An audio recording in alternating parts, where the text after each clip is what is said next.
Council is called back into session. Roll call, please. Carlson. Here. Persack. Here. Clendenin. Henderson. Vieira. Here. Miranda. Here. And Maniscalco. We have a physical quorum. Thank you so much as always. Okay, now we're going forward to item 66. Good afternoon. Margaret Mackle from the City Attorney's Office. I'm here on file number DE-123-205. It's a petition for review for the property located at 1934 West Nassau Street. The petitioner or the agent for the petitioner is Mr. Piccolini.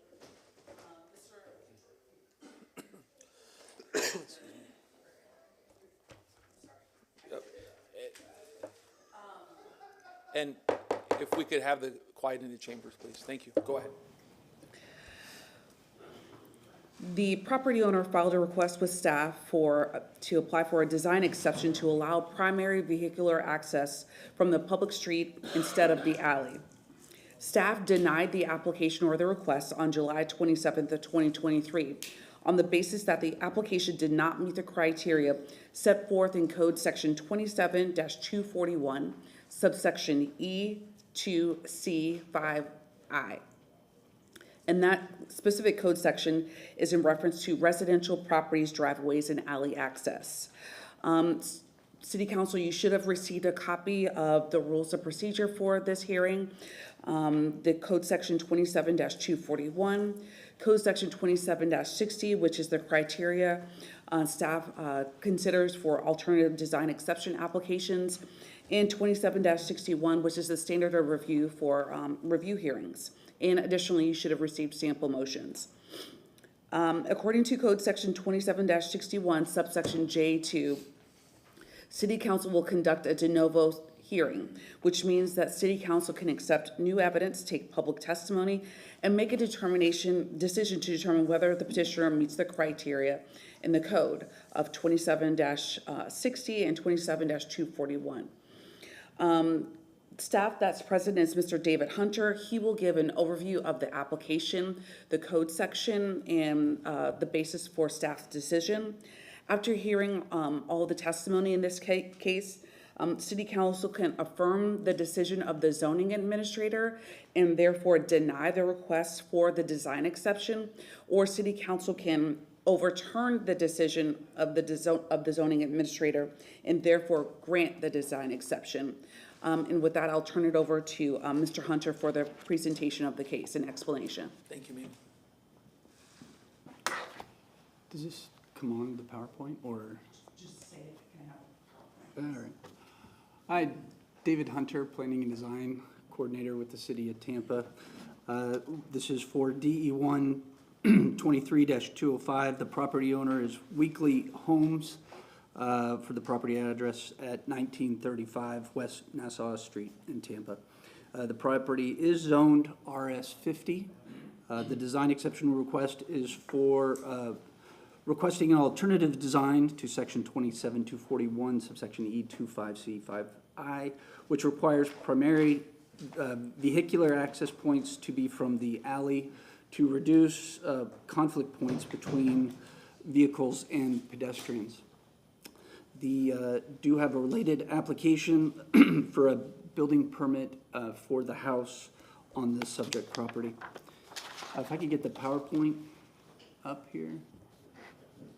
Next couple slides. To the, oh, I can use this. All right.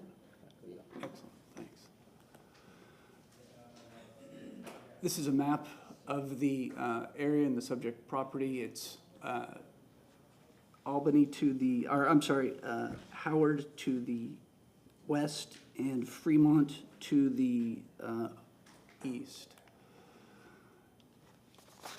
The 2760 alternative design exception, this is for what we review the application for, that the exception neither interferes with the rights of others provided in this chapter, nor is injurious to the public health, safety, and general welfare, and that the exception provides a reasonable allowance of use under the specified circumstances of each application, and that the exception achieves the general intent of this chapter and the Tampa Comprehensive Plan, and that the exception is the minimum possible exception under specific circumstances. The approval of the exception of standards includes conditions of approval as necessary to ensure that the adjustment granted does not constitute a grant of special privileges inconsistent with the limitations upon other properties in the vicinity and within the same zoning district. The exception is consistent with any applicable specific plans in place for the subject property. The section in question, 27241, subsection E25C 5, for driveways and alley access says, access to all residential developments shall be configured to minimize driveway proliferation, limit additional conflict points between vehicles and pedestrians, and prioritize safety of pedestrians. If an existing lot is adjacent to an open and used public alley, vehicular access to the site shall be provided from the alley as the primary vehicular access point, provided it meets minimum standards excuse me, referenced in section 27-283.12 for off-street parking standards, which is saying there's 2 9x18 spots. This is the subject property. The driveway on the north of the site plan is the driveway in question. The alley is to the south, running from North Albany across to Fremont. It's 14 feet wide. This is an aerial shot pulled from the Hillsborough County Property Appraiser showing more of the alley and the additional houses on the block face. These are pictures of the alley submitted at the time of the application, showing debris, mostly trees and branches and leaves. There is a pothole there that is apparently covered up. This is the alley looking from North Albany Avenue. The subject property would be on the left-hand side there. And then the alley looking from North Fremont Avenue down towards Albany. Understanding that there are other houses or with cars parking in front of the house, what I've done here is I've included screen capture of all the different houses, again, on the block face, looking south, starting with 1934, 1936 West Nassau, the subject property. And moving to the left at 1932, you do see a car parked on grass and dirt. There is no driveway. 1930, there is gravel, but no driveway. 1928 is a vacant lot. 1924, a car is parked there, but there is no driveway. 1912, West Nassau does have a carport with a driveway leading back to the accessory garage, although that would be considered a non-compliant driveway with the West Tampa standards, which are limited to 10 feet in width coming off a public road. The second house is a duplex, again with a non-compliant driveway. 1908 is a house, non-compliant driveway, although it was permitted in 2017. 1906, no driveway, but there is dirt there. And then 1902 is the house on the corner of Nassau and Fremont, which has 2 driveways, one on Nassau and then one on Fremont, a circular drive. Next slide is the determination. The proposed residential building form is inconsistent with the vehicular access requirements in section 27-241, subsection 2C5I, residential property driveways and alley access. And based on this section, the requested alternative design is considered inconsistent and disapproved. It is further determined that the request is not the minimum possible exception and represents a departure from the West Tampa Overlay District design standard requirements. That is my presentation. I am available for questions. Thank should you. have Any them. questions, Councilwoman? Thank you. What year was the West Tampa overlay approved? That is a good question, and I believe it was 20. Eric Cotton, Development Coordination. The original adoption was in 2004, and it's been amended since. The last amendment was, I believe, in 2022, where it talked about the driveway width. Probably about 2018, I think. I'm sure Ms. Sanchez will be able to answer this better than I will on this one. I believe is when the language is added that you should use the alley? The alley access, if it's an open and used alley, and that was reaffirmed by council. That came back with the newest update in like about 2022. Okay, so about 2018. Yes, ma'am. Okay, thank you. Anyone else? Okay, thank you. We appreciate you. I guess next petitioner or appellant, I guess. Good afternoon, council. Steve Michelini, representing David Weekly Homes. Let's start with there is a provision in the code that says that if it is determined that it's not usable and that it is inconsistent in that respect, then there is a design exception that's allowed. First, let's go back to the plat. This plat was established in 1892, and I have some pictures of the type of vehicles that would have been used for. And they would have been, let's see,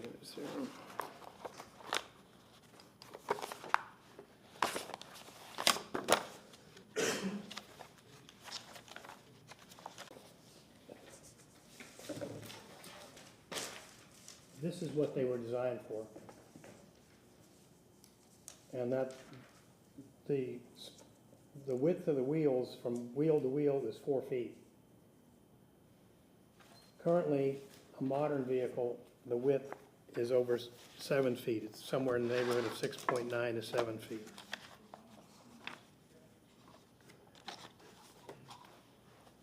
You have in here in your package also the purpose of the West Tampa Alley Action Program, which is going on, which says the study will be developed to update the transportation technical standards for alleys with the goal of providing general guidance to developers on a range of city-approved alley surfaces, treatments, design techniques, etc. There are no standards that are established, and that leads to the problem. If somebody put up a sign that said no speeding without a speed limit, how are you supposed to know how fast to go? If they put up a sign, or in an ordinance in this case, it says you must use an alley without standards being applied, then you run into this. We hired a civil contractor to go out. This is a sewer collapse. There's 3 more in this alley.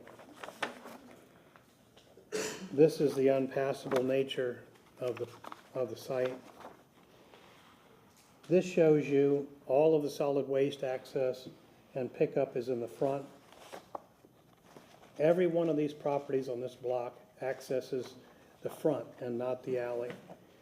There's a close-up of the collapse. So it's not just a surface collapse. There are underground issues that are causing this. The estimate just to investigate and begin the excavation is about $175,000, which the code never intended for a single property owner or developer to have to pay. You see every one of those garbage cans? They're all in the front. I've spoken with the fire marshal's office, and they've given me some standards and indicated that they will never use an alley ever, nor will solid waste. Transportation has given me some standards to use, and I've talked to them extensively. There is the turning radius, and if you pay attention to this one number right here, is a 19 feet required. So anything less than 15 or 16 feet, you can't maneuver a vehicle. Here's the life safety code, and I highlighted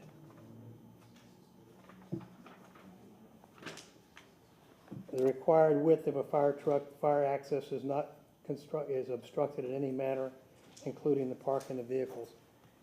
You cannot access and use this alley. It's not possible. And I know that the city staff, I mean, they're going by what the code says, that you shall do this, but they don't give you an opportunity to tell you how you're gonna do that. There's a letter in your file from William Gillespie, who is a property owner, who indicates he lives at an adjacent one house away from the site at 1211 North Albany, and he supports the petition not to force the building to fit into an alley access. I reviewed the proposal and support their design and improvements. And it goes on. Here's what happens when you force a garage to go onto the alley that's not accessible. They end up parking on the street.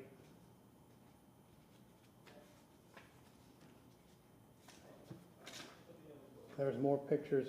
This is 1 block away. This is what the alley looks like that's improved, that they can't get into the garage, and they end up hitting the adjacent fence.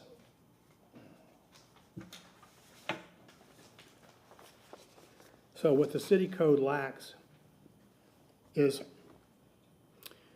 any design standards that you could apply and reasonably apply. It says you must use it, but it doesn't tell you how. These are the photographs provided by the civil engineer showing the other collapses along the alleyway. There's a detail of that. They're pointing us out. There's 3 or 4 of these that exist along the alley. This is the way the alley looked up until a few days ago, and then I'm guessing the city went in and tried to clean out trash and debris. That's just a photograph of removing the manhole and looking down into the sewer system. And there are a number of collapses along this entire system. So in order to make this usable, we have to go through and improve it in some manner. It's not practical. The code was never intended to be used for that purpose. Now let me go through the criteria. The exception neither interferes with the rights of others or as provided in this chapter, nor injures the public health, safety, and welfare. It doesn't do that. Every property on this block and the surrounding blocks, they all access the front. They don't have alley access. The exception provides a reasonable allowance for under the specified circumstances for each application. This is reasonable. All of the properties are exactly the same. They access or they have driveways in the front. The exception achieves the general intent and chapter of the code.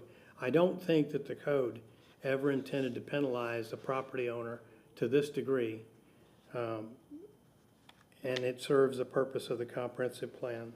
The exception is minimally possible exception under specific circumstances. This is a reasonable exception. As I said, all the other properties access from the front. The approval of the exception or standards includes conditions of approval as necessary to ensure the adjustment granted does not constitute a grant of a special privilege inconsistent with limitations upon other properties in the vicinity. This doesn't interfere with anyone else. It complies with what everyone else has. The exception is consistent with applicable specific plans in place for the subject property, and we've already submitted plans for that and to that effect.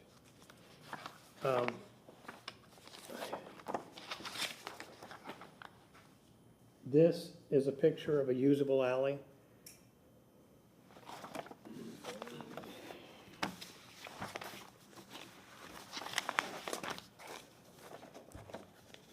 this is another potential usable alley. And a potential usable alley. Potential usable alley. Potential usable alley. Here.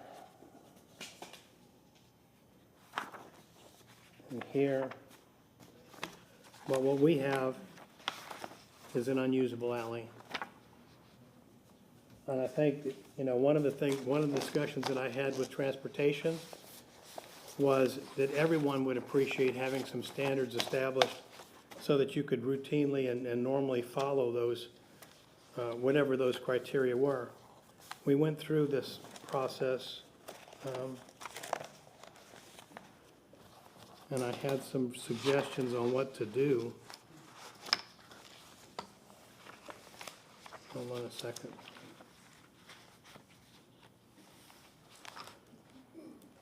First of all, this is not open and used. It wasn't open and used and can't be. If you have the danger of a vehicle collapsing in the alley, that liability ends up transferring back to the city.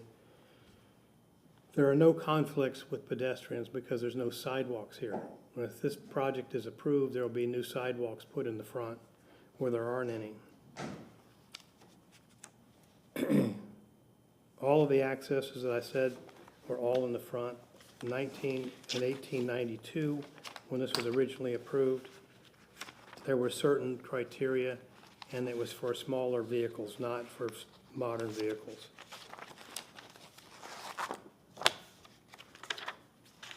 When we go through the rest of the criteria here, and I think the city staff showed you the photographs, but I'll show you them as well. The accesses in the front, including new construction here, accesses in the front, here,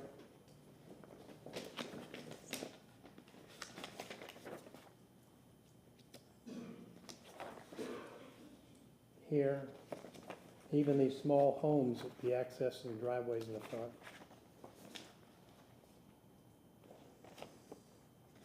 Front access. Front access. Another new home. This is in the same block. New construction, access in the front.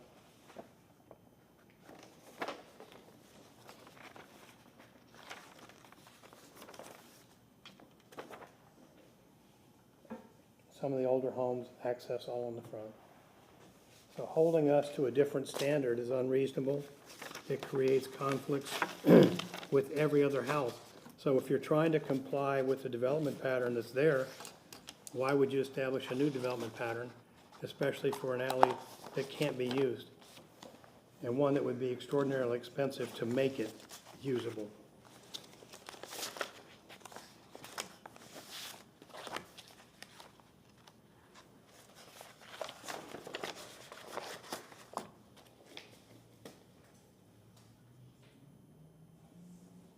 This is the plat map showing the subject property and the alleyway here. Every one of these properties, you can see the driveways, every one of them accesses from the front.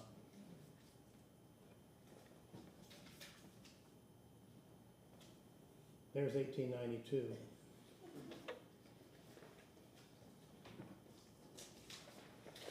So anyway, when these alleys were originally platted, there wasn't any anticipation of this being required for larger vehicles.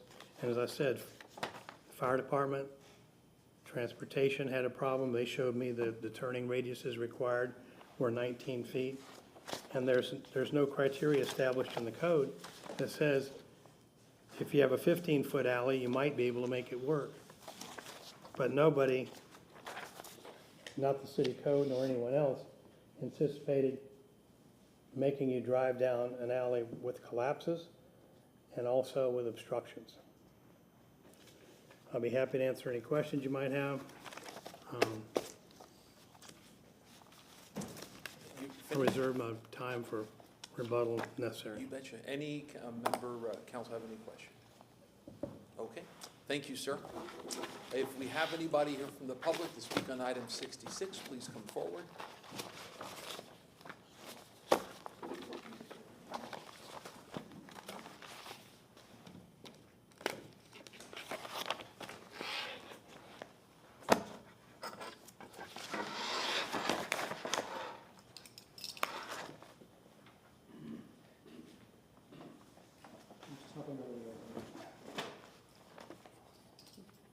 My name is Sandy Sanchez, Sandy Di Diego Sanchez. I live at 2705 Fig Street. I'm on the board of the West Tampa CAC, but I am here as a private citizen, okay? Because you all know I'm a city council nerd, of course, on Monday, I looked through the agenda and I saw this item.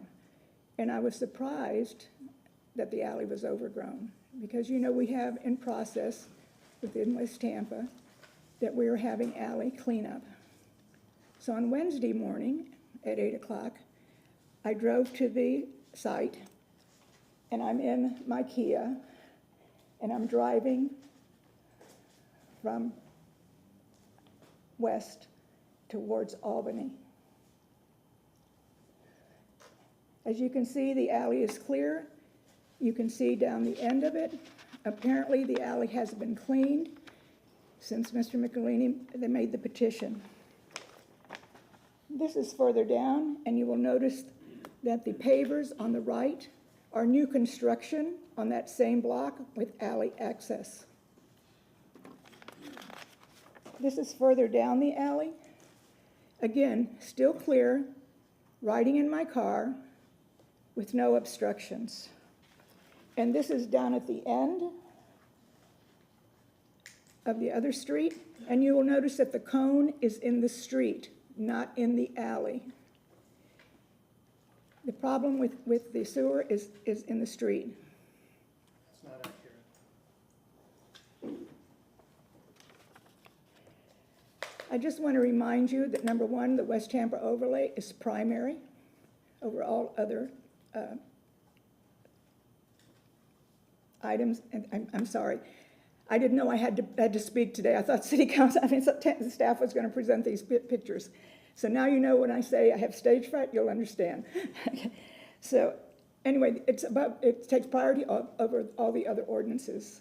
The newer homes that are built with driveways in the front are typically because there's been alleys that have been vacated.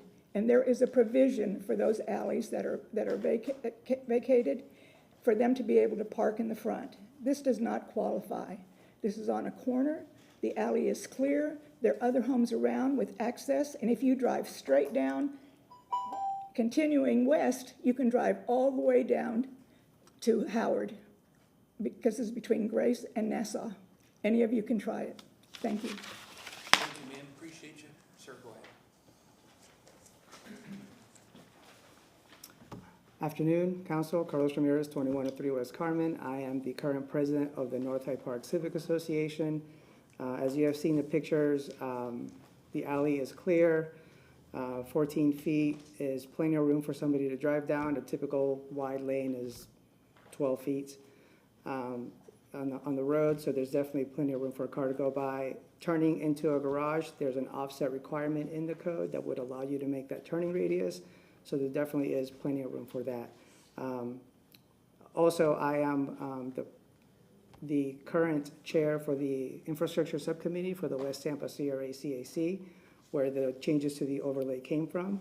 So if you guys need any kind of history or background on the changes and why we did it, I am definitely here to answer any questions you may have. But we're here to respectfully ask you to deny this design exception. Thank you. Thank you, sir. Anyone else here for public comments on item 66? Okay, sir, go ahead. Mr. Michelini, if you wish to rebut. Council, let me just, this collapse is clearly, where is it?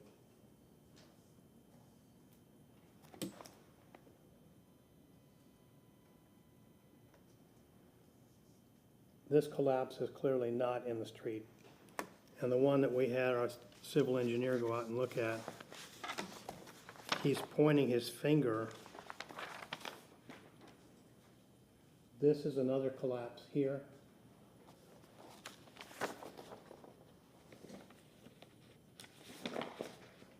And that's him pointing his finger at that collapse. He also indicated that there were at least 2 or 3 other ones.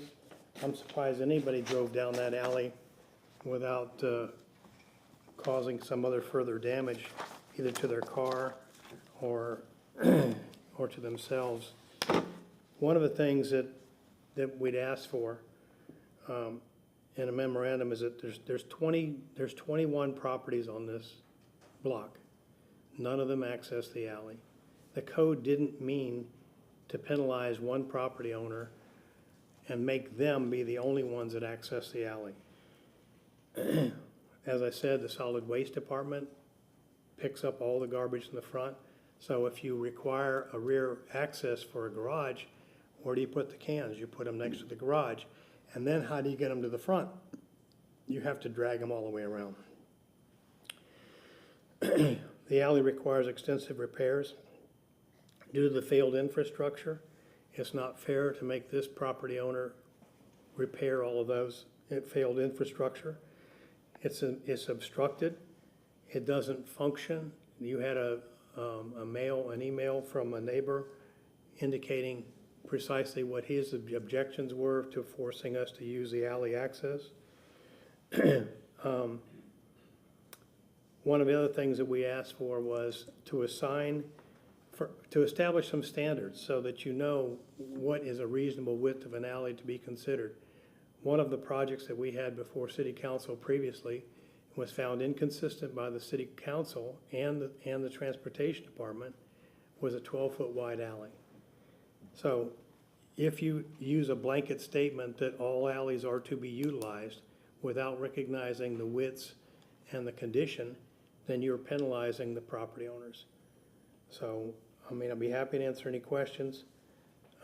It's fair and reasonable to provide front access just like everybody else in that whole block. And according to the letter that the other neighbor filed, he's indicating there's over 60 properties that he surveyed personally that have all front access and not alley access. When you do require it and there's not sufficient room, then you force the cars to park on the front. Wouldn't it be much easier to have the cars park in the front, provide the driveway, provide the storage for those vehicles, and also provide the garage to accommodate them? We respectfully request your approval of this overturning the zoning administrator regarding our request to have the garage access in the front. Thank you very much. Thank you, sir. Any questions from council members? Okay, being none, may I have a motion to close? Motion from Councilwoman Hurtak, seconded by Councilwoman Henderson. All in favor? Were you gonna? Okay, well. This is very difficult. I mean, you got one set of rules, and you got 20 out of whatever it is, 1 out of 10 or 1 out of 12 residents. And it's, I don't understand the whole complexity of the thing.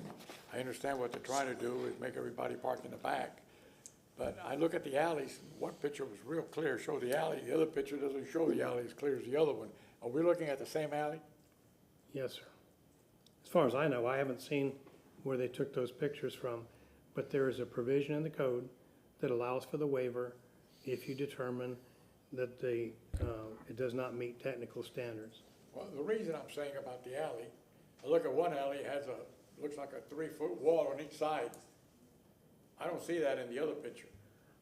Quite honestly, I didn't see it either, but I'm just trying to clarify what I saw, what I think I saw. And that's what I want to look at. I'm not saying anybody did anything wrong. Maybe somebody's taking a picture of one side of the alley, the other taking on the other side. Is a wall on this side, not a wall on the other side of the same alley. I don't know. That's what my eye caught that right away. Can I see the pictures of the alley again from both sides? Of both individuals, I suppose. And I'm not saying there's anything wrong. I want to make sure that, all right, that's one side. What I see there to the right or to the left. this was the same alley from the collapsed portion of the sanitary sewer, and it has the chain link fence on the right side. What I see in the other one was a concrete wall on both sides, if I recall. I'm not saying it's right or wrong. I'm saying what I saw. I didn't see a concrete wall I'm not anywhere. disputing any one of either side. I think what I saw on the film, the picture from the film. And for Ms. Sanchez, unfortunately, you can't come up and comment again. You had public comment, unless if staff wishes to say something after Michelini's finished. You But he have to asked show for them, I her can't. pictures. So. Oh, I'm sorry. My apologies. Okay, thank you. Okay. Could I? And if I may, are you finished, Councilman Miranda? Yes, I'm just looking at, see the difference? I don't know if it's the same alley. Okay. Can I just add? This is the opposite end of of that block, driving towards the end of the block. East end, right? It's the east end going west, okay? And these walls are right there. As you go And could you further down- identify yourself, ma'am, for the I'm sorry? record? Could you identify yourself for the record? We obviously know who you are, but just for the record. Sandra Sanchez. Thank you. Very nervous. Okay. So, as I drove down, this is construction that's going on now. This is about maybe a fourth of the way down. And I wanted to make sure that we showed the pavers that are going into the house that's being built. This is, I'm still on the same block. This is about halfway down the alley, almost to the end of the alley. And it is clear. And I had one more picture which showed at the end, which actually showed the property which he has shown. And just something that I know I don't have anything I'm supposed to say, but I have first responders going down my alley when necessary.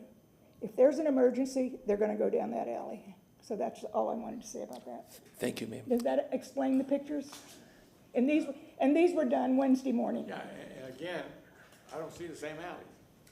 Thank you. Thank you, Well, ma'am. you can't see the other alley because it was overgrown, his alley. And one Thank other you. thing, I see the pavers, and here's another problem we may have in government. We give the right to have something built, whatever it was. Having that right when we give it here doesn't include the pavers. So that party get a right because the pavers need a waiver when you're gonna go all the way to the street. And now I'm questioning myself, who got the right, or maybe they didn't get the right, or maybe they did get the right to put the pavers. And then when you put the pavers down, not only do you have to maintain them and seal them every so often, you're gonna pay a higher tax rate because you're covering most of your land. For the other information that we passed some years ago on the wastewater or runoff water, whatever it was, I forget now how you call it. Stormwater. Your stormwater, right, thank you, Mr. Carlson, that is a tax on it. So I guarantee you, here's another thing where we don't stamp, we meaning us, the city, and all departments, we don't have a steadfast thing. When this thing is sent to the court for finalization, that Joe sent it to Mary, Mary bought the house, and here's what it is. I guarantee you, from what the evidence that I've heard, those papers are not included in that plan. That's what I think. Maybe I'm wrong. So now that party sells it to party B, and you go finance that house 10 years from now, and they're gonna turn it down because it's not there. These are the things that we have to fix. And like this is other, maybe I'm wrong, but I'm looking at what I can look, and I'm trying to understand all the facets of it, and I'm not coming up with an answer. That's my problem. Thank you, sir. Appreciate it. Finish, Councilman Miranda? Thank you, sir. Go ahead, sir.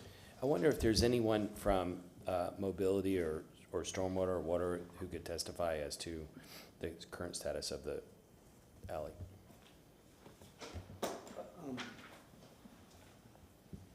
David Hunter, City of Tampa.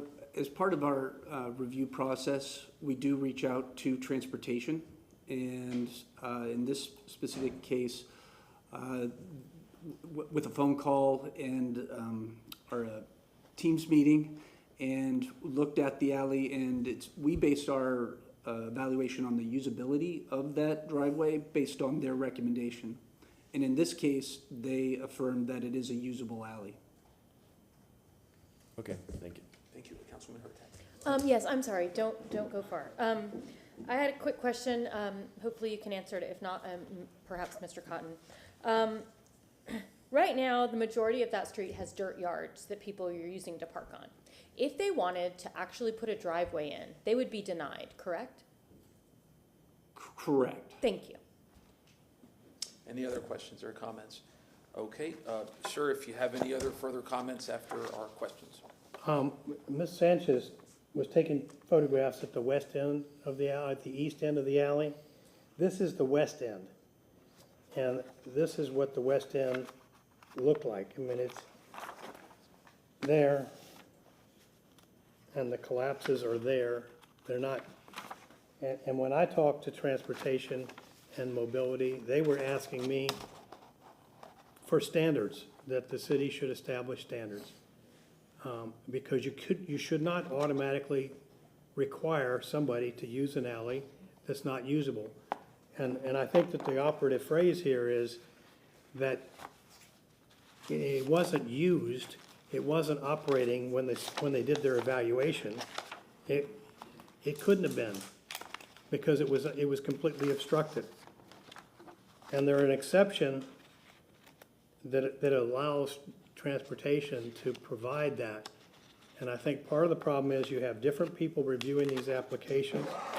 One of the exceptions that I was asking for was, you know, to have the same person review these applications, so that you don't have one person looking at it and another person looking at it that's different.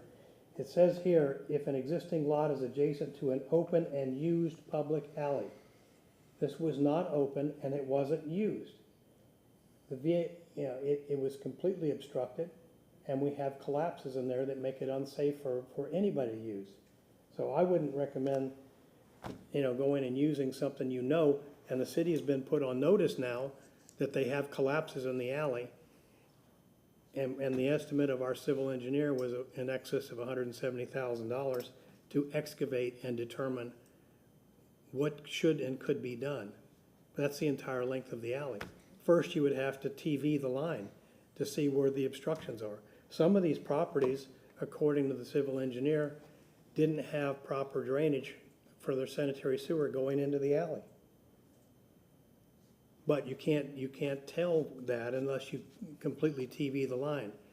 Now, if you want to go lot by lot or block by block and start doing this, the city doesn't have the money to do that.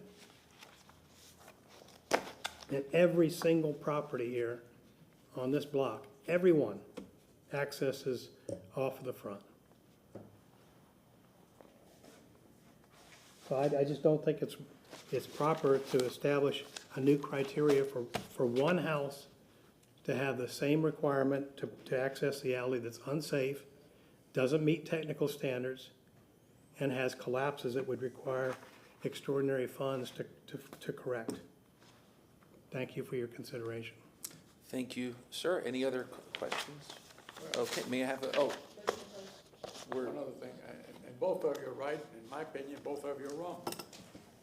So you got one end of the alley, you got the other end, like all streets, you got an exit and exit. So this side has got whatever you put on the record there, the cracking or the filling of holes or whatever, potholes, let me just call them potholes. There's a failure in the sanitary sewer system.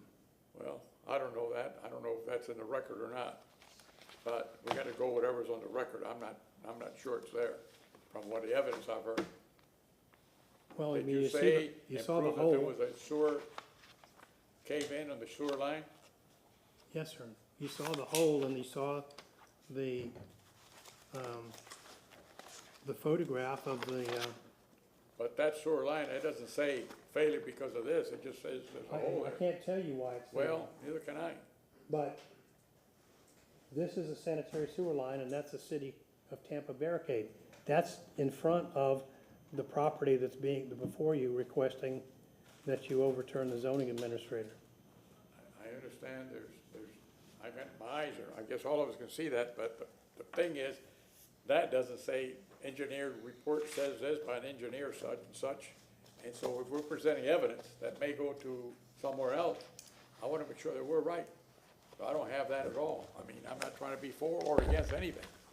But this is, like all cases, this is complicated. And the more you look at it, the worse it gets. Well, with respect to the code, here's the criteria you have to meet. And I think that, we have met the code requirements for the exception. I mean, it's fairly clear. it says that the exception doesn't damage or interfere with the rights of others. It, you know, it doesn't create a precedent. It's not unique. It's not going outside of the norm of what the established development pattern is. It's provided for in the code, and we're respectfully requesting you to find us compliant with the exceptions that are identified in the code. Thank you, sir. Oh, go ahead. If I may, I'm Yes. not trying to be an attorney, I don't want to be an attorney. I'm not smart enough to be an attorney. However, when all this evidence is presented now, and we passed the ordinance way back, whenever it was, but at the time we passed the ordinance, and they wrote, was that explained that if these things happen, was there any explanation as to what is right, what is wrong, and how do you determine what means do we have of certifying what you've said and what the other side said regarding the alley? I understand you're here, you were both sworn in, I guess, and you're both saying the truth. Even if you weren't sworn in, I think I know you all well enough that you would tell the truth. That's number one. But number two, the set of circumstances that I'm faced with, and I'm sure the other members of council are looking at it, I look at one side from one end, and I look at the other side from the other one, and is it the same alley? Yes, but it doesn't, you don't see it all at the same time being the same alley. So we have to, that part of what you just read into the record, the second part, the second line makes sense as far as if you can't use it, then it doesn't apply to you. That's what, in essence, what it says. Yes, sir. So maybe that's got to be looked at and reviewed and possibly changed, so this doesn't happen again. That's all I'm trying to fix. I don't want anything come back. We have something here that doesn't, and I usually don't take this long in making my presentation, but I want to make sure I'm dead right, because this is going to happen more than once now. If it happened once, it's going to happen again. Thank you, That's sir. it. Thank you. Any other questions? Motion to close. Okay, motion to close. We have a motion by Councilman Hurtak, seconded by Councilman Carlson. All in favor? What is the pleasure of council? Yes, ma'am. Okay. We just approved an overlay today for Tampa Heights. We just approved an overlay that the community worked years on, saying that this is what they want their community to look like. This overlay of starting to put driveways in the back was put in 5 years ago. The last home that was built on that block was built 5 years ago, most likely before that overlay went in, because we all know it takes about a year to build a house. We've also found out that the driveways that are just dirt won't allow to actually be driveways if someone wanted to put cement there because of this new overlay. But basically, the community has come together and said, hey, this is what we want our community to look like going forward. There's, according to photos we saw today that were taken yesterday, there's another new home that's starting to put a driveway in the alley. These are things we have to fix, but this is the thing. The community came to us 5 years ago and said, this is what we want to do to fix it. This is what our community wants. And we have to listen to the community. The staff told us it's a usable alley. That was testimony from staff. I understand the problems with parking in the right-of-way. That's illegal. They need to reach out to code, reach out to the to police department, ticket those people, get those cars moved. You can't park in the right-of-way like that. But basically, it comes down to me to why in the world would you want to build a house in an area where you can't follow the rules? If you can't follow the rules, don't buy the property. And so I'm going to motion that I move to uphold the zoning administrator's denial of DE 1-23-205 for the property located at 1934 West Nassau Street because the petitioner failed to provide competent and substantial evidence to demonstrate that the residential property's driveway and alley access regulations found in City of Tampa Code Section 27-241 subset 2C.5.I should be waived for the following reasons. In section 27-60, under E5C, that the exception achieves the general intent of the chapter and the Tampa Comprehensive Plan keeping and following the West Tampa overlay achieves the general intent of this chapter in the Tampa Comprehensive Plan. Let's see. Yeah, that's what I'm gonna go with. If anybody wants to add to that? We have a motion, motion by Councilman Hurtak, a second by Councilman Carlson. Unless if there's any further discussion, let's have a roll call. Miranda, I'm gonna vote for it, but I'll say that if this ever goes to court, it won't pass the muster. Is that a yes? Yes. Hurtak, Yes. Henderson, Yes. Maniscalco, Viera. Yes. Motion carried unanimously with Pendennis and Maniscalco being absent. Thank you, council. Yes, sir. Next, we have, I believe, administration update. If administration is ready. I'll tell you what, I don't think they are, so let's. Oh, I apologize. Great, thank you. Thank you. Thank you, Ms. Sanchez. Thank you.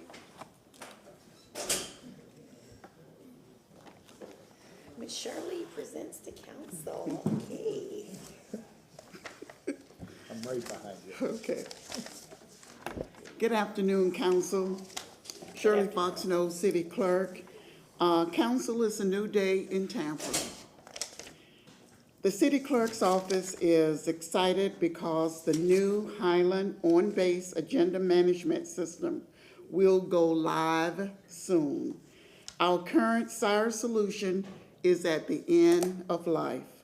The new system will provide a foundation for growth in the years ahead and improve the function of City Council's agenda management system. Yes, we are happy to report that we are transitioning from SIRE to the Highland on-base agenda management system beginning October 16th, 2023. The implementation of the new agenda system will go live for the November 19th, 2023 regular session meeting. The new system is found to be user-friendly for the clerk's office by saving time on creation of agendas and minutes. The deadline dates for city staff to enter items into the agenda will remain the same. The list of the meetings with deadlines is available on the INET. There will be no changes made in the release of the draft and final agendas. Draft agendas will continue to be released on the Friday before the scheduled meetings, and the final agenda will be released the Tuesday before the scheduled meetings. With the new system, there will be an elimination of the action summary. It will only be the city council minutes. The public will continue to have access to the agenda document materials. Training is currently underway. Want to say congratulations and many thanks to our TNI department with Russell Halbert as the head, including Joe Hagee and Rob Edwards for the work they have done to make this a reality. Thanks also to my staff, including Suleen Lucas, Denise, and Charlene, for their support of council every week and for noting what works. Thanks to the legal department, chief of staff's office, and other departments for their contributions and the valuable input regarding making the on-base great system. Thanks also, last but not least, to the Highland team for their work. Continue to stay up to date with the on-base system on the INET and look at the periodic emails. We appreciate it. And I'll turn it over to Russell. And I just wanted to follow up, I did not prepare as well as the clerk did, but I just want to say folks are, oh, sorry, my name is Russell Halpern. I'm the CIO, CTO for the City of Tampa. Thank you. I just wanted to say thanks to the entire team for helping us out. It has been a long time coming. I wanted to thank the council and this administration for funding this vital new system. I wanted to call out the fact that we did work with a large cross-section of our user base here. We've completed our user acceptance testing. We have a handful of items that are being addressed in the last-minute configuration, so we feel confident that we're going to go live on time and on budget. We had a slight slide to the schedule to accommodate some of the meeting mechanics and also to move us outside of the budget window. And as you folks may know, that's really not the best time to go live on a new system. So we were happy to accommodate the staff with that. All I can say, folks, is it's been a pleasure to work with the clerk's office and our other teams, and I think you'll be happy with the new system. We have training available. We're going on this week. We have training that will also be available. I think we've reached out to your staff for bespoke training for council and council aides to address any of their needs. We're going to be doing some public outreach for additional training for folks who need that. We are recording training materials, and we are also offering training materials in a written form, guides for people to use, and we have all that available on the intranet as we're going forward, and we'll make the appropriate materials available on the external site for anyone using our system as they need to. So I think we've incorporated all the advice we've gotten from this council with other systems in the past. We've worked well with our partners, and we hope that you'll be happy. Our team will be standing by. We hired a professional support team through our go live and through our training session to make sure that we're taking care of everything our users need, and we appreciate your support. It will be different. We will help you through it, and we'll be here to take care of you and your staff and the citizens as they need it, along with the clerk's office. Thank you. Thank you, guys. We appreciate you, Councilwoman Hurtak. Thank you. Thank you for your diligent work on this. Want to make sure that, I did a training earlier, or last week on Friday, and they gave us a look at the front end, and it mostly looks the same. I look forward to kind of playing with it a little bit more, but I want to make sure that we're keeping all the history from Sire. We are doing a conversion of the system now, and we are bringing that information over, and we will make that available as well. Yes. How far back does that data go? I cannot confirm or deny the exact, but I believe we're converting everything that we can. So we have a limit of what we've had previously. I think we keep a rolling year right now, but again, we have that available. Inside, what we keep on outside is a little bit different. I will get you the details, Councilwoman, and make sure that you understand exactly what's coming over. Thank you. We're not losing any materials, and we will have them available. And so we will have everything for at least a year. Maybe I misheard. I heard something about losing the council summary, the top. We will have the minutes instead of the some action agenda. Oh, okay, I'm sorry. We Then will I have misheard. minutes, actual I heard minutes. council summary, and when I think of council summary, I apologize. I think of that first document that kind of gives us all of the information for each item. I just wanted to make sure that I clarified that for the public, that it will simply be the action items, not the council summary page that we get for each item. Okay, thank you. That was my question. I appreciate you continuing to come forward and talk to us as this goes on. And I look forward to finding out the dates that the public can get some training on this, because I know some people will really want help with the changes. Thank you. Thank you, ma'am. Thank you guys very much. We appreciate you guys. Oh, yes, sir. Mr. Hopper. Oh, and Councilman Okay, Carlson thank you. has a quick I think question. Oh, I'm sorry. Yeah, can Councilman? I just also say, sorry, I had to run up and down the stairs. Can I just also ask, your department sends us cybersecurity warnings, but then they send us emails with documents and links attached. And I don't click on anything because I'm afraid of viruses or ransomware and things.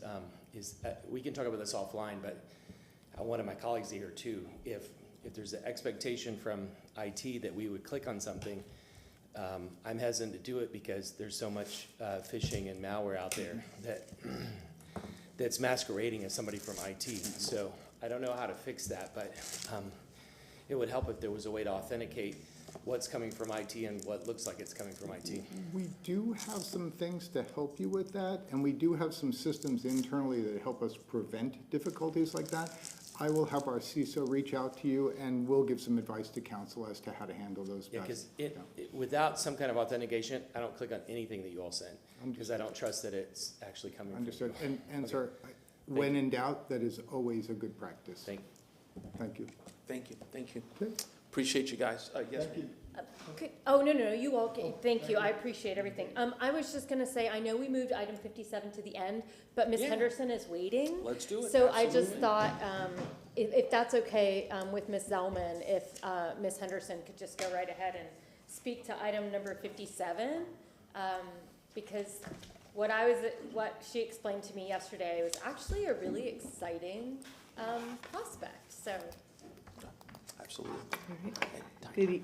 Good afternoon, Kayan Henderson, City of Tampa Housing Department. So item 57 is actually an internal process. So it's an internal accounting process. We're moving and reappropriated funds from one account to the other. It is as a result of a property that we sold. We own two adjacent properties next to another developer, so we sold it. It was appraised at about $263. We ended up with the rest being a donation for a total of $500,000 that will now be back into housing funds so that we can use it for future projects. Great, Good, Thank you. thank you so much. so we can move this item. Okay, whose committee or who wants to move it? It's finance, yeah. Okay. Okay, Councilwoman Henderson has moved the item. Is there a second? Councilman Miranda, all in favor? Aye. Aye. Thank you, council. Thank you, Thank ma'am. Thank you very much. Next, we have item 73. That was on for today, correct? We're on, okay, and then, by the way, 74, if I may, I'm not going to speak to that. Was 73 canceled? Okay, my apologies, yes. 74, I actually want to have an update on that, if I may. I'm going to move the gavel, I guess, in motion for an update on this topic on the Veterans Memorials in June, the first week of June of 2024, if I may. June 24th? There you go. And you have to do the motion, because I'm making the motion. That's Okay, good. we have a motion by Councilmember Vieira to move item 74 to June 6, Carlson, 2024, second by Councilman Carlson. All those in favor? Aye. Opposed? Motion carries. Thank you, council, and thank you. Okay, onward to 75. Ms. Zellman.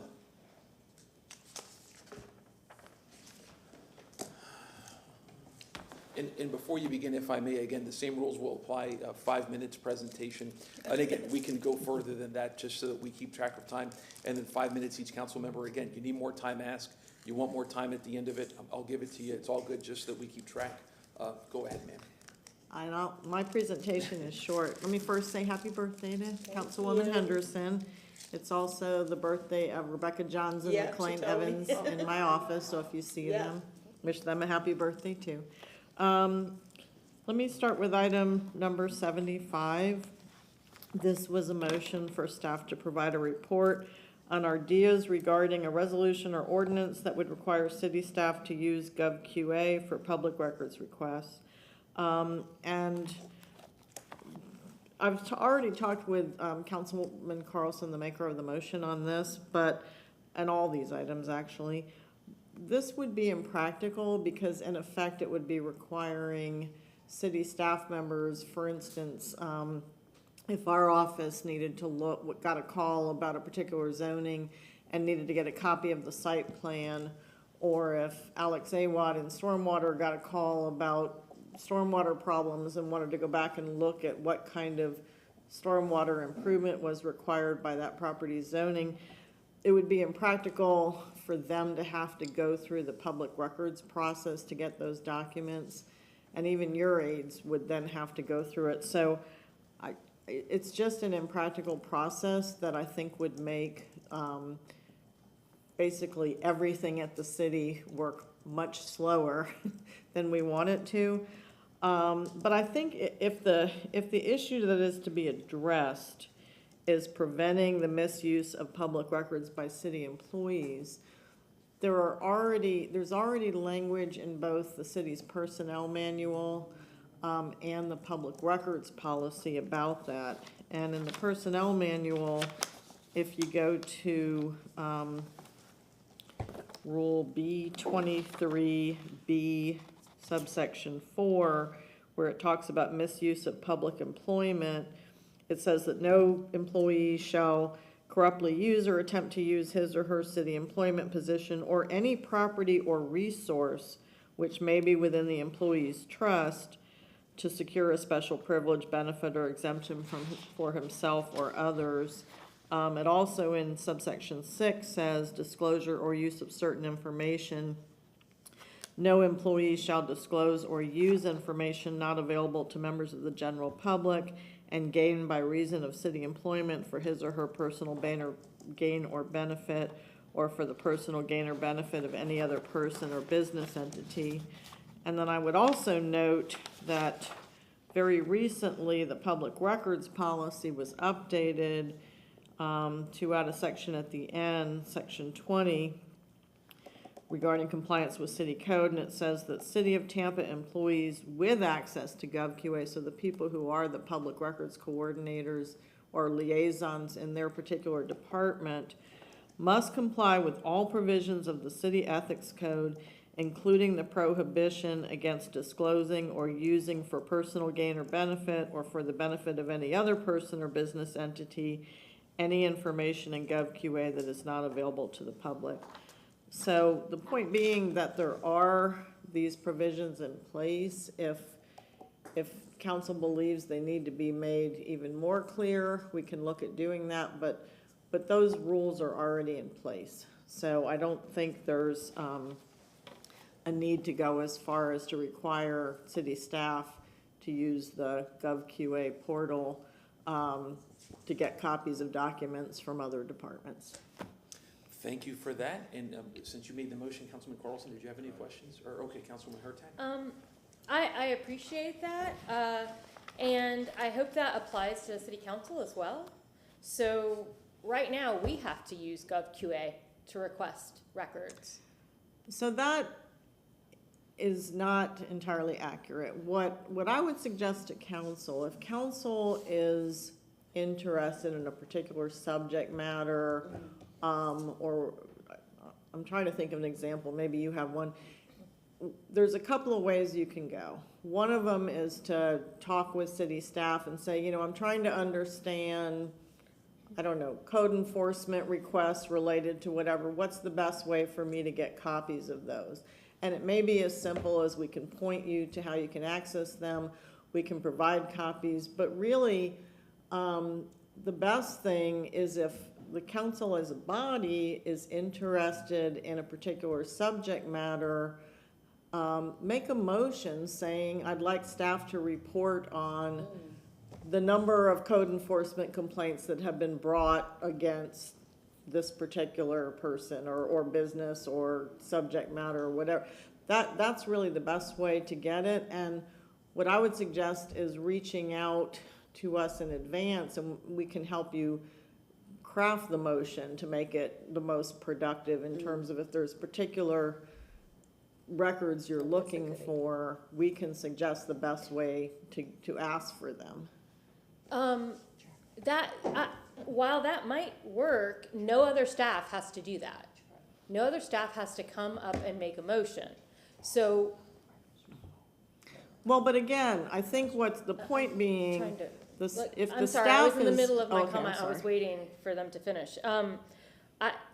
The idea is that if we request something, we should get it. We shouldn't have to wait for a Thursday to come in front to actually make that request and make sure that every single other council member is interested in it, because we all have very different interests. Well, but again, no staff should be asking other staff members for public records that aren't related to what it is they're working on. And that's, again, what the personnel policy the personnel manual says and what the public records policy says. So if, again, if Alex Awad in stormwater needs some records from zoning as part of his job, then yes, he should be able to pick up the phone. If he's calling because a friend of his wants to purchase some property and then no, he's misusing his position. So yes, staff can get records easily in the course and scope of their job. By the same token, if you're asking for something to help you do something as a city council member, pick up the phone, ask us first. It may be a simple matter of being able to help you get those records or point you in the direction. But again, if you're asking for it for other reasons, which you have every right to do, any citizen can file a public records request. If for whatever reason you wanted to see all mail that I got on some particular subject matter, then yeah, you would have to make a public records request if it's not related to something you're doing as a council member, but just something you have a personal interest in. So I don't think it's accurate to say that you can't ask for records. If it's related to council business, please reach out and we'll help you get there. Sometimes it may require a motion from the body. Sometimes it may be a simple matter of just helping you access them readily available records. Councilman Carlson. Yeah, first of all, I put mine in, the chief of staff a couple years ago said to me, well, just let me know and I'll find the documents for you. I don't think that that's transparent for the public's point of view. If I'm asking for documents, I want the public to know what I'm asking for. And I'm not afraid for the public to know that. I don't believe that staff members should be able to misuse the information internally, and I think it should be transparent. I still feel strongly that we should require GovQA or some other kind of formal requirement, especially if they're asking for something in a different department. If a staff person asks for the employment file on one of the city council members, if they're in HR, maybe that is justified. If they're a political person for the mayor, that's not for the right purpose. And correct. And I think that there has to be a way to track that, other than us pulling public records on them. And I think there's ethics issues that we have to do there. But I personally put mine in public record, and I've even paid thousands of dollars to get documents which I don't think city council members should have to do. But I've done that because I want to try to get documents. What can you tell us quickly, in the example I gave, what's the rule about, you said misusing information for private purposes or for purpose of helping friends? What about for political purposes? So you said you gave an example. If somebody pulled documents for political purposes, what's the penalty for that? If it was, again, if it's outside doing their job, if it's outside their employment, and if they're using it for the benefit of either themselves or someone else, then that's a violation of both the personnel policy and the public records policy. Would it be accurate to say that if somebody is pulling information on someone in the city for the purpose of giving it to a political campaign, giving it to a political campaign or giving it to the media to write a negative story, that's not a purpose that the city would want? If you're representing the city, you would not try to get information and then give it to the media to write a negative story about someone in the city, isn't that Yeah, correct? I mean, I don't want to get into, I don't want to discuss speculative things, but obviously using city records for a political campaign, but we have to be careful when we say city records, because there's city records that anyone has access to. But here's the problem, is that what's the penalty? So I've complained with it's not speculative, I've complained with very specific examples of documents that were given, text messages that were sent back and forth, and I can talk about those if you want, but just to keep names and numbers out, in those cases, I reported them to your predecessor, I reported them to you, I reported them to chief of staff, I reported to the mayor, and nothing happened. So if there's no penalty for a staff person breaking these rules, then don't we need to strengthen this and put penalties in it? I mean, shouldn't somebody be fired if they're you know, going against the rules of the city to pull records to use against somebody for political purposes?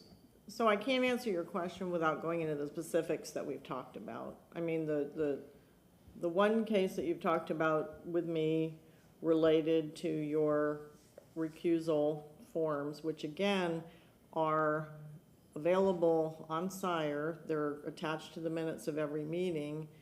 And, you know, I don't know whether any city employee gave those to a particular campaign or whether someone from the campaign. But I'll throw out another. And if I may, let's let Ms. Zellman finish and vice versa. If I just. I was trying to stay away from examples, Yeah. that's why. Yeah, if you're finished, ma'am, then I'm go ahead. good. And again, however long it takes, but, were you finished, ma'am? I'm done. Okay, I'm good. go ahead, sir. Yeah. Yeah, I mean, the problem is, I can go through other specifics, but I don't want to bog us down. The question is, if there's no penalty, then staff can do whatever they want. And, Well, there should be a penalty anytime someone violates. and what is the ethics penalty? code. So what, if they break the rules that you just read, what is the penalty and who If should? someone is found to have violated, if a city employee is found to have violated something in the personnel manual or the city ethics code or the state ethics code, all of which are incorporated, referenced within the personnel manual, then it should be reported to their supervisor, reported to HR, and they should be subject to the city discipline that's in the personnel manual. That's spelled out in the personnel manual, so. And that includes complaints by city council members. Sure, of course, yeah. Anyway, we don't have a full council, and I probably don't have the votes to require GovQA. I just think that the city is being criticized over and over and over again for transparency issues. I try to be transparent by putting my own up there on GovQA, and if we can't get the votes to do that, then the only thing I can do is try to push that penalties wouldn't be in place, and the staff would know that there are penalties. Maybe there needs to be some education to let some of the staff know that it is unethical and potentially illegal to do what they said. It's actually against state law, isn't it, to use city resources, city computers, city phones, city personnel time for political campaigns? Yeah, yes, for political campaigns, anything that's on the ballot. And what's the penalty for that? What's the state law penalty for that? I'd have to look, I believe it's a misdemeanor, but I'd have to look at the statute. Okay, I mean, just so everybody knows, there's been a lot of loose shooting over the last 4 years, and I would just ask everybody to stand down, and let's not allow this stuff to continue anymore. I haven't seen any of it in the last few months, but the purpose of this was to try to prevent that from happening again. This purpose of the city is to help the citizens, not to have petty political fights. Thank you. Okay, anything else? Yes. Okay, oh, I'm sorry, go ahead, ma'am. Thank you. Hello. Hi. How you doing? Has any employee ever gotten in trouble for abusing the public records request system? I don't honestly know, and I'm not sure I would know Okay. if it was an HR matter. Okay, you wouldn't know that. Wouldn't necessarily know, right?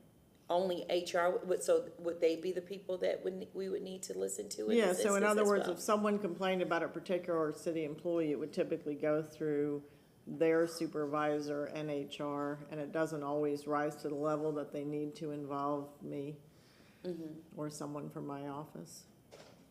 Okay, so a public records request that's made about a document that actually is a public record, is that a violation even if an employee does it? Again, it's the purpose for which so let me back up. Anyone can make a public records request. Okay, because employees are citizens too, so Correct. that's what I'm just And trying to anyone make can sure I make an understand. anonymous public records request. That's another thing. We can't require people do it by name. I think the issue that Councilman Carlson was trying to address was city employees not making a public records request, but actually obtaining documents or records through their position. You know, someone in my office picking up the phone and saying to someone in the zoning department, I want copies of all site plans that show whatever. And that's not what he's asking about, but that would be an example of one city employee asking another city employee for copies of things. And again, it's perfectly appropriate for someone in my office to do that if it's relates to their job. If they're house shopping or they're helping a neighbor that's house shopping and they want to get copies of, you know, all homes that were built by such and such developer within so many years and whatever complaints of it, you know, now you're misusing your position because you're trying to get it for someone's personal gain, not related to your job. Okay, because I'm just trying to understand, why would something hurt Councilman Carlson that he's just saying, I'm recusing myself, you know, for, I guess, conflict of interest in a business or related matter? Why would that be an issue? Because someone is actually just asking for it to use it against you? Can I- Yeah, No, I'm what just trying to happened, understand. what happened is that some of my forms were used in ads against me, and I did a public records request. I think anybody's allowed to do a public record, any employee can do a public records request for whatever they want, because that's transparent. They need to do it outside of city hours. They can't do it while they're being paid. But they can ask, an employee at 10 o'clock at night can ask for one of our employment files. But sitting in a different department other than HR, they should not be asking for that, for example. But in my situation, and this is just one example, I pulled public records on all public records requests for those documents, and there were no public records requests. And so either somebody was able to, it's not easy to find those documents online, as people have testified to. I see. You might be able to find them online, but it happens that certain ones, and I never have any real conflicts. I have, I recuse myself in abundance of caution. Yeah, I've seen you do that. But that's just one thing. We've got a lot of other examples, which I don't want to go into. But the thing is for people to know that the purpose of working at the city is to help the city and the citizens, not to have political fights. Thank you. Okay, so do we have a procedure for employees making public record requests? Is there a specific procedure where we may say, you know, what is how can we track when employees make public records requests? So if they're actually making a public records request, anyone can do that. We wouldn't have a procedure that would restrict city employees in a way that we wouldn't restrict the general public. So for instance, anyone can make an anonymous public records request. We can't require city employees to give their name if they want to make an anonymous public records request. Okay. You know, what we're talking about is something different though, and that's misusing your position to Understood. gain access to documents because you work at the city, you know, without going through the public records process. Okay, I see. Well, unfortunately, there's a way to get around it if you get to be anonymous in making a public records request. Right. I mean, we don't, Right. you can't do that now when you file a city code, like if you call on your neighbor, you have to give your name now. You can't do that in. Yeah, in Even public if- records, I we see. have to accept anonymous requests. Even if it's anonymous, though, it would be a public record that somebody asked for it. So you would know. Right, right. Yeah, but I just don't see the information that they ask for about you. Maybe I just need to see the advertisement to see why it's negative. Like, why would somebody consider that negative? But I guess I would have to see it. You know. Obviously, none of it works, so I don't care, but Yeah, it's you're just, right. it's just a matter That of, part too. if, You did win. if a staff person has 2 hours a day to work on Without political stuff, they should be using that time to work for the citizens instead. That's my point. Yeah, but is it an assumption of yours that they did it? And, I guess I should just. and let me, if I may, Yeah, go I ahead. don't want us I to still go have off the. 5 minutes. I know, if I may, but I don't want to go off the rails here in talking about the 2023 campaign. Yeah. We've been on this topic for a while. Again, let's bring this home to a landing, so to speak. I'll give my thoughts at the end, but, I don't know who was speaking. If I have 1 Councilwoman. minute, Yeah, I'm done. I just wanted to get some context, but. And did you have any other responses? Okay, and sir, go ahead. I don't, you know, I've been here a few times, got elected a few times, thank God, and let me just say, I've never filed a public record request. Anyone's entitled to do whatever they want with me, I don't really care what you think of yourself. There's an old saying in the Hispanic areas, no dime que tú eres, dime con quién tú andas, yo te digo con quién tú eres, which means don't tell me who you are, tell me who you hang around with, and I'll tell you who you are.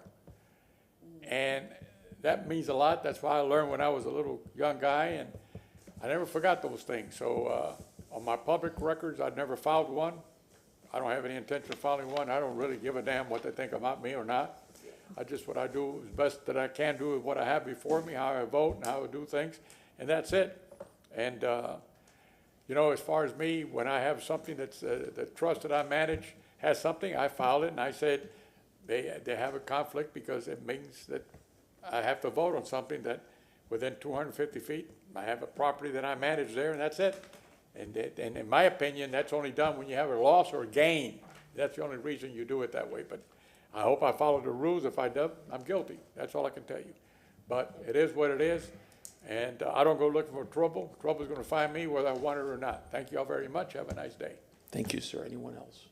Okay, thank you. And now we move, and before that, I'll just give my thoughts really fast. I mean, you know, Councilman Carlson mentioned, I don't know if he used the word de-escalation or whatever. I mean, that's something that, you know, I've just been looking to encourage with everyone. And, you know, a couple of years ago, when we had a lot of different challenges in the city of Tampa, I always say that, you know, I may disagree with you politically on something, but you know, disagreeing with you and then coming after your 401k is a whole different matter, right? So I hope that we continue to de-escalate, and I'll just leave it at that.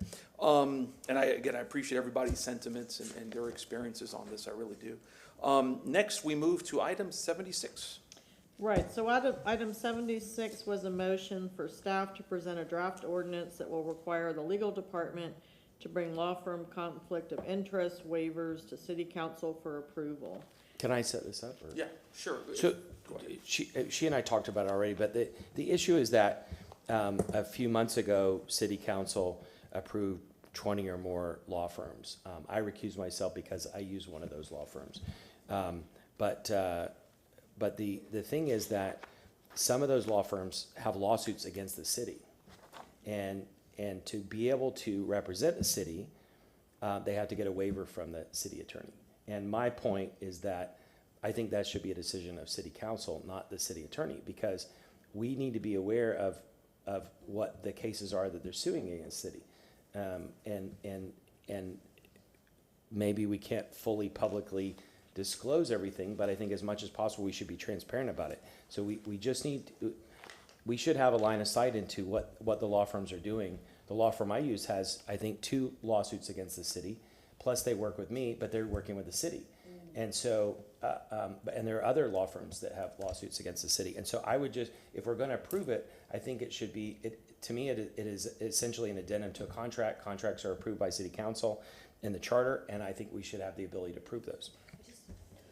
I just wanted to mention, kind of to even go back, these approvals of these law firms are to be for when our lawyers don't have the time, effort, energy, or we want outside counsel.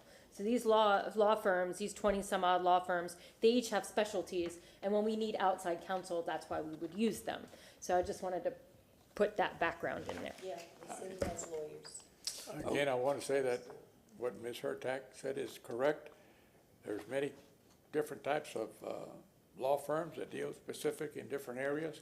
Not that they don't take a suit, but I can't hold somebody back from representing the city and filing a lawsuit against the city. That happens all the time. If I do that at the end of 10 years, I won't have a law firm ever that we can do business with, of any substance, of any knowledge. Maybe I'm wrong, but just think how many law firms you have in the city of Tampa that are well recognized all over the world. And I'm telling myself I can't hire them because they filed a lawsuit against the city. And if I may, Councilman Miranda, I'll recognize you first. Before we get into the discussion, I wanted to have Ms. Zellman speak to it, and I'll get you first if that's okay, sir. Ms. Zellman, did you want to speak on this item? Yeah, so first of all, when you approved those law firm contracts in 2022, you approved a standard form contract for us to use, and that includes the following as it relates to conflicts. It says the firm, including any individual member or attorney in the firm, does not currently and will not represent clients against the city in any manner or claim, in any matter or claim arising out of or in any way related to its representation of the city or its representation of an individual employed by the city.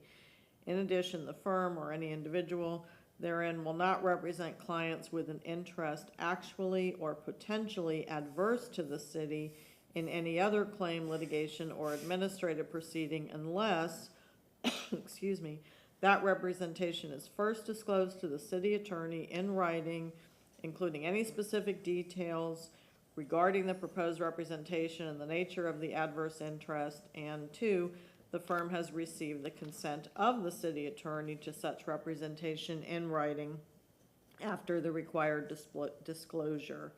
However, the firm's representation of the firm's general ability to represent clients generally before city council, city boards, so long as the firm does not also serve as conflict counsel for that board, and city departments, and no written consent by the city attorney is required in those limited circumstances.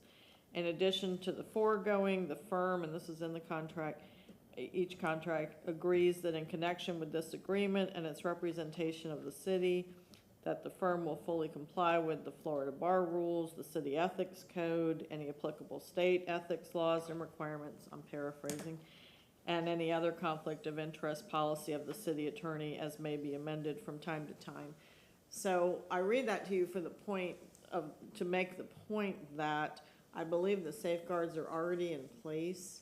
I or whoever is the city attorney is only supposed to waive a conflict in very limited circumstances.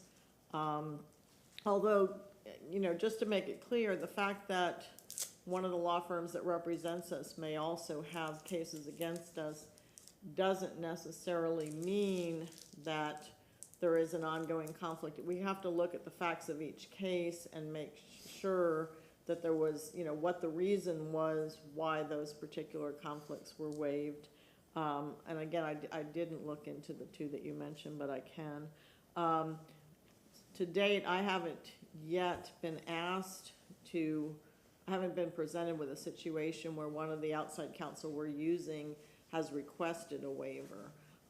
Where I could see it happening is if someone in their law firm, for example, wanted to bring a lawsuit against the city, or if a particular attorney we were using wanted to bring a lawsuit against the city. And typically, it's gonna be very rare that that's not going to be a conflict that we won't waive. In other words, if someone wants to sue the city, typically the response is, well, you need to decide, do you want to sue the city or do you want to continue to represent the city? One or the other, you can't do both, typically, with some exceptions. But I guess my point is there's already a lot of guardrails in place. There's language in these agreements.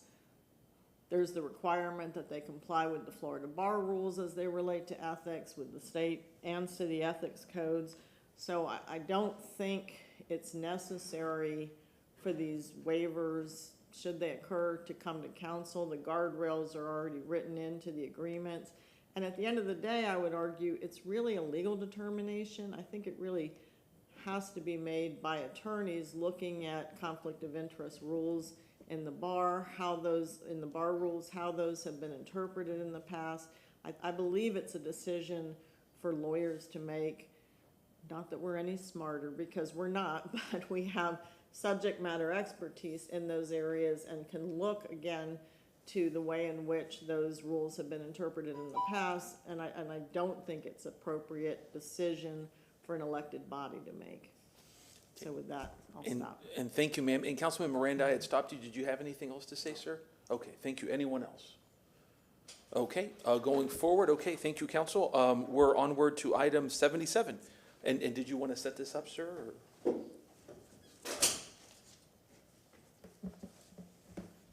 Yeah, there's a,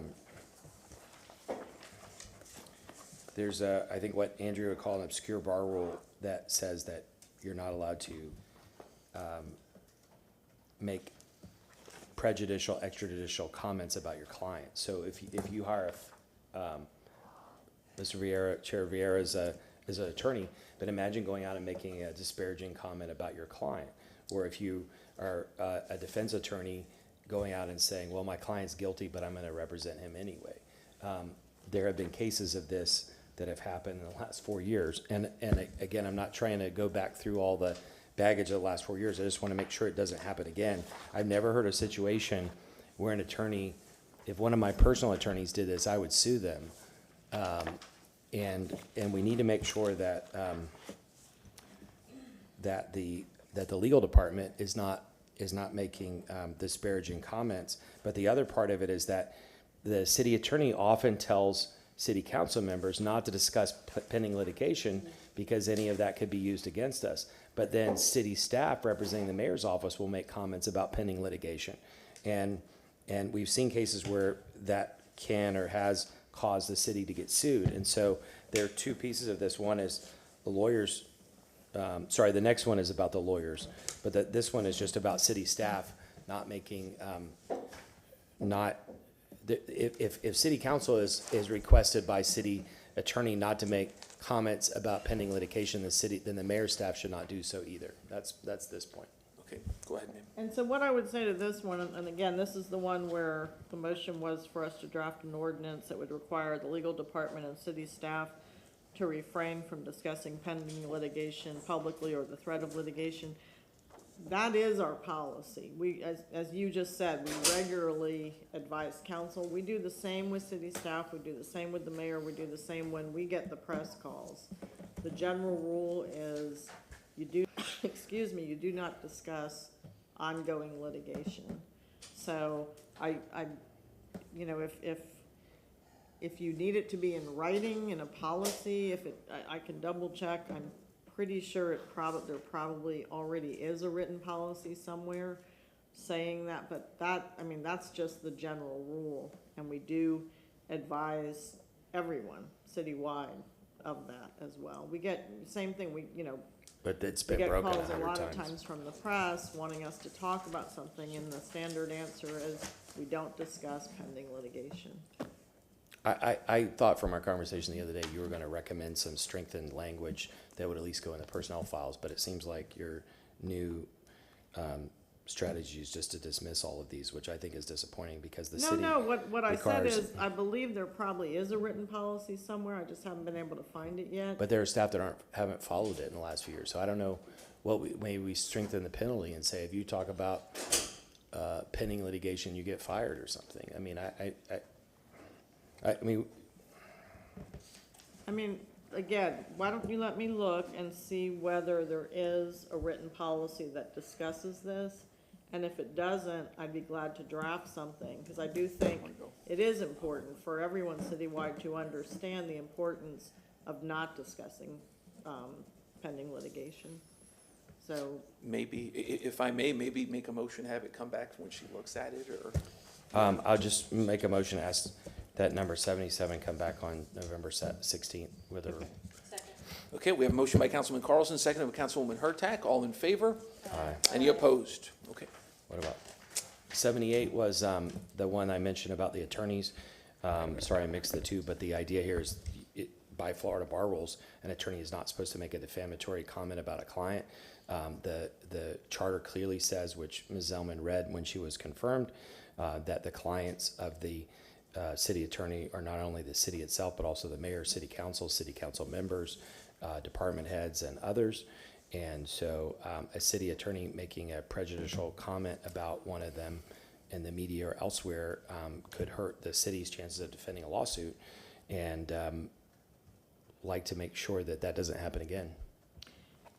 So again, this one is specifically, you said, an ordinance that would require the legal department to refrain from making verbal or written defamatory or prejudiced comments about city council members, or the mayor without prior approval. And as I explained to you, that would be there's a whole body of case law about prior restraint. It's a violation of the First Amendment of the Constitution for the government to impose a law governing the content of communication. We can't draft an ordinance saying you can or cannot say. So you're saying that supersedes bar rules and the charter? Yeah, it's a violation of the First Amendment to draft that kind of ordinance. Okay, how do we test that? Can we go before a judge and test it? See, the problem is we have no conflict resolution policy within the city. And I mean, if a city attorney said, I think the mayor is guilty of something, because the city attorney reports to the mayor can fire that person and get the next city attorney to sue them. But city council, once the city attorney is approved, the city council has no powers. And just to summarize some of this for you all, especially anybody who's relatively new. I think the power, people talk about a strong mayor form of government. Obviously, term is not in the city charter at all. It's a misuse of term. There are two equal bodies with their own powers, but the real power in the city, I believe, is the city attorney's office. Whoever has power over city attorney's office controls everything. And I think that we need to balance that. City council has subtly given up a lot of the powers to oversee its own attorney. I wish that were true.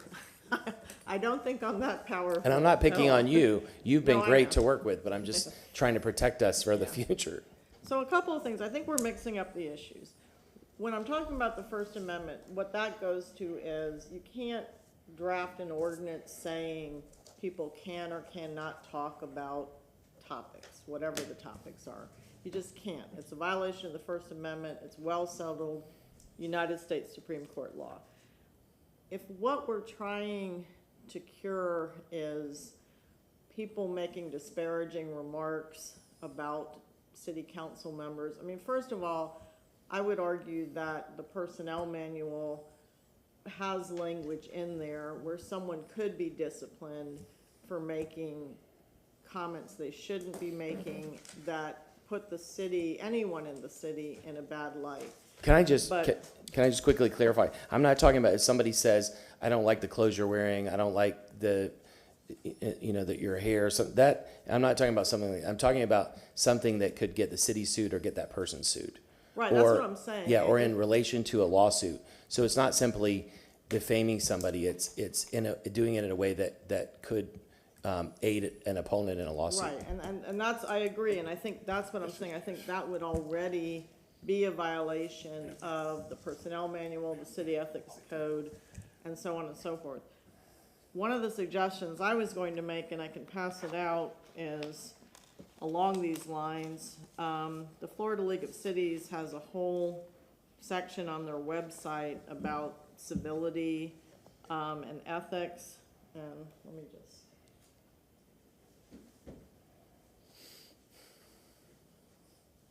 One of the things they recommend, and I'm giving you a form that some former Florida legislators created, and it's basically a civility pledge that would be, and I've seen various versions of it. This is kind of a form one, and we could play with it and make it more unique to the city, but the concept is, if this is what you're looking for, it's basically something that could be adopted by both city council and agreed to by the mayor as well, and on behalf of the city staff. And the concept is that everyone agrees to treat each other with a certain level of respect, to not make disparaging comments, to discourage the public from making disparaging comments about individuals, some of which is already in your rules, but it can't hurt to keep reinforcing these things. So I don't know if council would want to consider adopting something like this.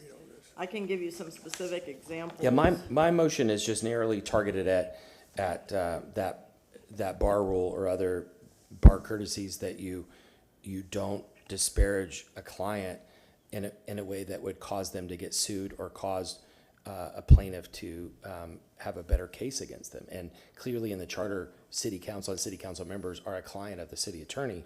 And so, well, any attorney that did that, whether it's in my office or elsewhere, I believe would be in violation of the bar rules if they expose their own client to liability as a result of their comments. So that's certainly something that our attorneys have to adhere to. I mean, any attorney should have to adhere to that rule. and I've just so everybody knows, I've decided out of courtesy not to file a bar complaint because I don't think anything has risen to the point that someone should lose their bar license. But I think that future city attorneys, Andrew's been great to work with, but future city attorneys need to be very careful to understand who their clients are and not break bar rules by disparaging them, especially in threat of litigation or during litigation. Okay, thank you, sir. Councilman Miranda, you wish to speak, sir? Yeah, I just feel I don't know, I look around and I hear all this stuff about, I don't care what they say about me. Maybe I'm different. I don't care if they call me any name they want, and they better prove it though at the end. Because there's always, for every punch, there's another one going out. So, I mean, if they want to say I'm an idiot and all that, that's fine. If they want to get specific and say that I did something illegal that I hadn't done, watch out, because I'm coming after you. So, if I'm able to handle myself, so can anyone else. So, I mean, I look at this, well, I don't want Mary to tell you, Johnny or in the first grade, they didn't like me, I'm going to go home and cry. Hell no, I ain't going to go home and cry. And I'm not talking about this case, I'm talking, this is what we're sounding to the public. I don't care what you think about me. I really don't. I appreciate you not to say it publicly, but you're entitled to do that. You have a life of your own, not just because you're a city attorney or assistant city attorney or somebody's in the police force, somebody in the fire department, somebody who keeps the city clean. All of them. You think they're going to be with us individually 100%? Absolutely not. If it was that case, there'd be no election. Because you go in with over 4,000 votes, or 3,000 live in the city, let's say. I mean, that's not the case. So I'm not going to say that you or anyone, that's your right. That's the way you feel. And I'm not talking about you specifically. I'm just talking about whoever is the city attorney, or whoever is an assistant city attorney, whoever is the chief of staff, whoever is the police chief, whoever is the assistant police. I don't really. That's their right to do it. I may not like it, but that's the right that they have in this country to speak up. We're losing that right. Just yesterday, watching the news, that's about all that I watch now. Fellow gets elected in Guatemala, and he wants to change it to make it better, more democracy. They want to run him out of office. The opposition who lost, he won by many, now is trying to get him out of office. And that's what's happening on in this whole world. So I want no part of this. I'm going to be 83, and believe me, don't mess with me because I can still handle myself. In fact, I went to the doctor yesterday and they told me I have OCD. Old, crappy, and dangerous.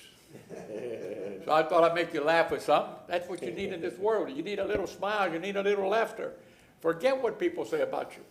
It's what you know that's a fact. That's reality. Thank you very much, and I appreciate the conversation. Thank you, Councilman. Okay. Thank you very much, ma'am. We appreciate you. Okay. Thank you. And next, we move to the last item, 79, which I believe is Mr. Shelby. And with Ms. Zellman, we've been Oh, working okay, on this. I'm sorry. And just to be brief, there was a motion that was made, Councilmember Carlson made it, and it was for us to work on either a policy or an ordinance relative to legal representation for elected officials. And Ms. Zellman crafted both an ordinance, a draft ordinance working that I had provided initially. She made edits and created a policy.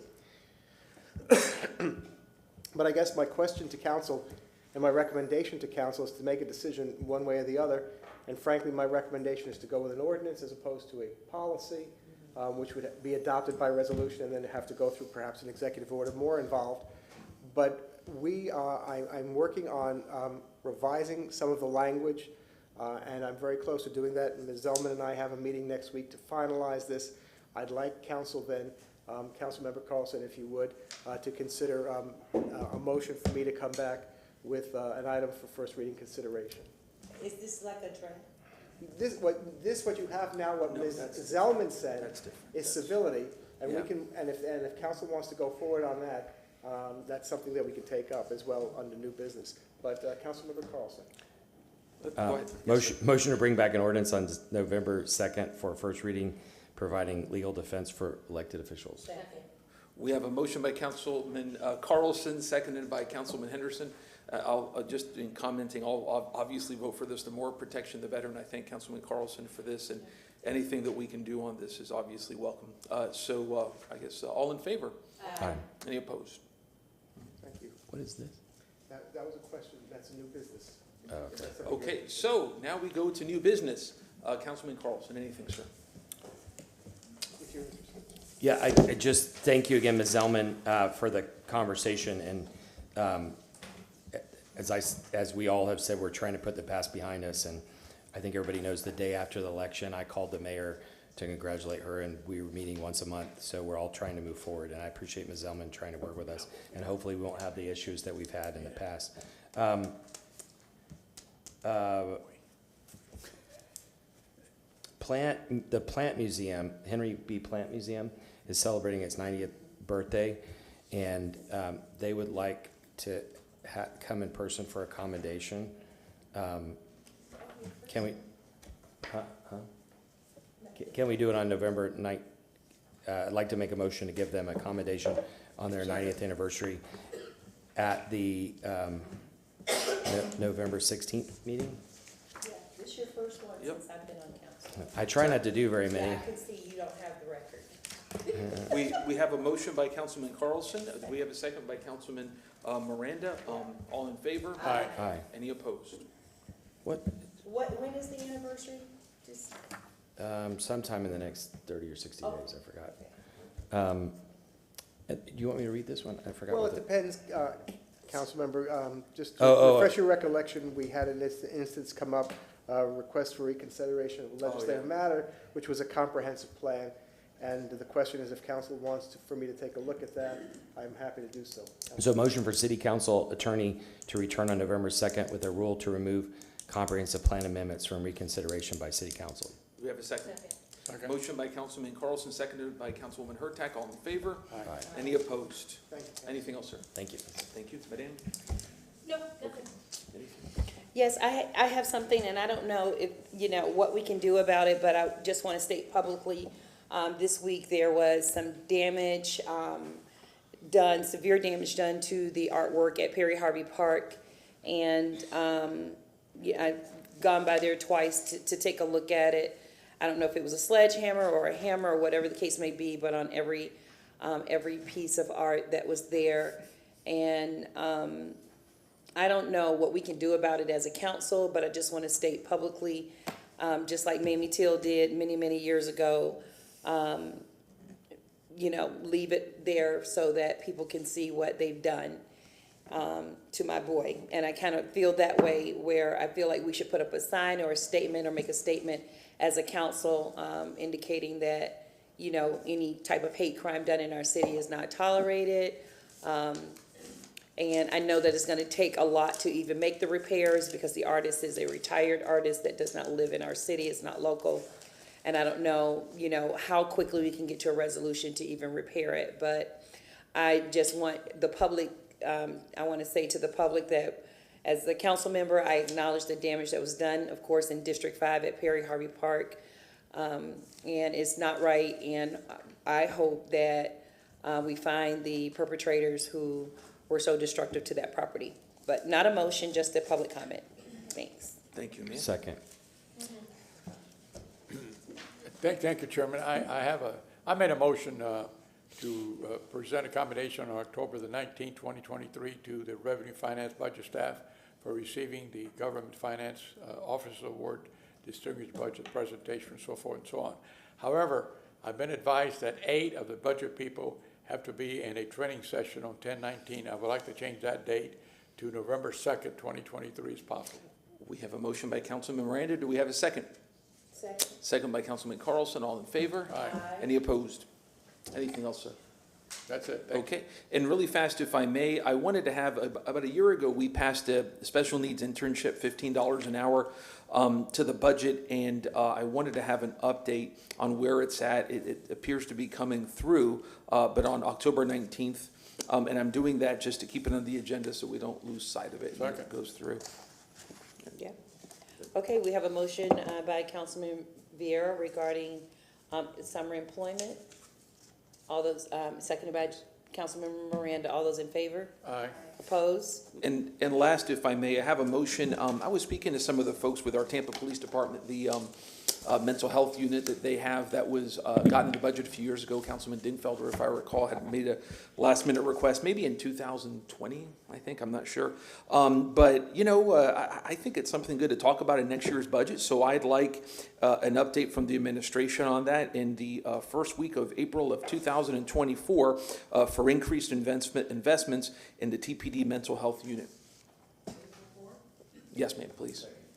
Okay, we have a motion by Councilmember, Can I do Yeah, an discussion. amendment? Yeah, discussion. I would also love to hear, possibly from someone from St. Pete's Call Program during that Sure, if you time. want, yeah. I know that our chief of staff, Mhm. Mr. Bennett, is, well connected with people over there, and just to hear again the positive things that they're doing, and seeing if any of that might fit in here. Sure, So I'd yeah. love to have that as a friendly amendment. I have no problem with that. okay, we have a motion by Councilmember Vieira with an updated, comment by Councilmember Hurtak for additional, information, seconded by Councilmember Miranda. All those in favor? Aye. Opposed? Okay. Oh, it may have a motion to receive and file. We have a motion by Councilman Miranda, seconded by Councilman, I think it was Carlson. All in favor? Aye. We are finished. Thank you, Councilman. This is,